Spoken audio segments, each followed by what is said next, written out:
با سلام و احترام، امروز میخوام یک مولتیمتر از برند هاواتست رو براتون چند تا از پارامتراش رو تست کنم.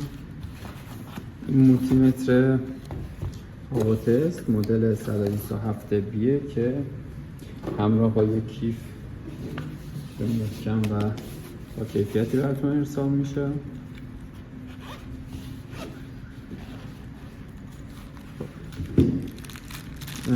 داخل کیف دستگاه تراپای اندازه گیری که تا 10 آمپره و ترموکوپل دما، دفترچه و خود دست.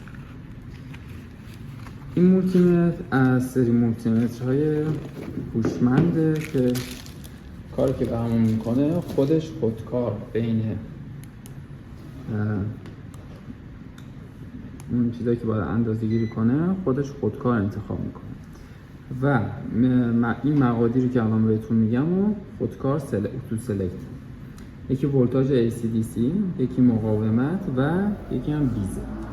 برای انتخاب بقیه پارامتراش هم باید شما به صورت دستی با زدن دکمه فانکشن که همینطور که میبینید به سمت راست و چپ میتونید هدایتش کنید انتخاب کنید. تراپای این دستگاه از قسمت پایین به دستگاه متصل میشه و وسطی همینطور که میبینید کامل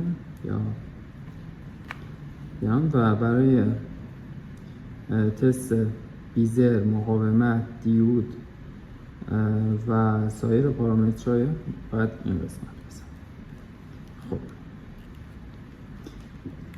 اولین تستی که میخوام براتون بگیرم تست بیزره. برای اینکه حالت اتوماتش فعال بشه شما باید دکمه اسمارتش رو حتما کلیک کنید، وگرنه فکر میکنه مثلا به صورت دستی شما یکی از پارامترها رو انتخاب کردید، مثلا پارامتر ولتاژ DC.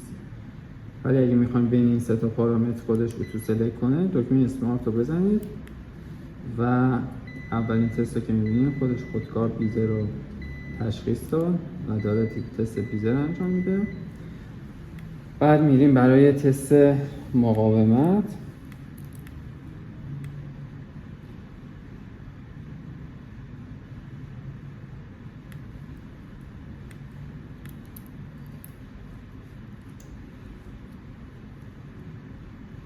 که همینطور که مشاهده میکنین مقدار 21 کیلو اوم به ما نشون میده. و بعد میریم برای تست ولتاژ DC. همینطور که میبینید داره 9.7 به ما نشون میده برای ولتاژ DC. و حالا من یه باتری نیمه قلم هم براتون تست میکنم که به ما 1.5 ولت نشون میده.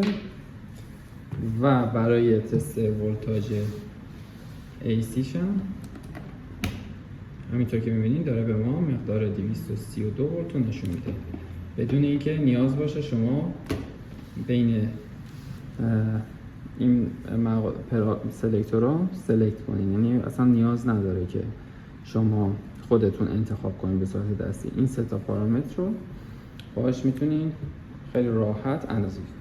حالا میریم ما برای تست دیود. برای تست دیود باید با زدن دکمه فانکشن به سمت راست حرکت کنید و بریم روی چهارمین سلکتور و همینطور که میدونید دیود از یک طرف مقدار 0 رو نشون میده و از سمت دیگه هم عدد نشون میده که یعنی دیود ما سالم. میریم برای تست خازن. من اینجا یه خازن 100 میکروفارادی رو دارم که میخوام براتون تستش کنم و برای این خازن هم داره به ما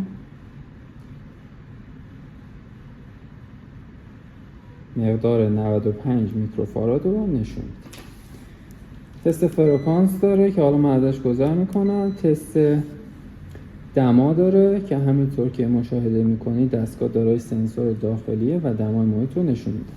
حالا شما اگه بخواید یه جسم خاص رو باهاش اندازه‌گیری کنید میتونید از ترموکوپل دستگاه استفاده کنید. بریم برای NCV یا رادیال برق. با زدن دکمه فانکشن میبینید جهت داره، خیلی راحت به چپ و راست میتونه هدایت شه. و چراغ قوه‌ش هم همینجا بهتون بگم با نگه داشتن دکمه سلف و حالا این که الان آیکون چاقوبه روش زده، چاقوبهش روشن میشه. خب این هم تست ردیاب برق.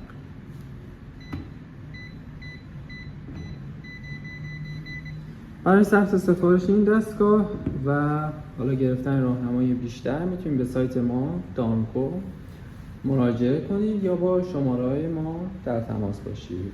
خیلی ممنون از توجه.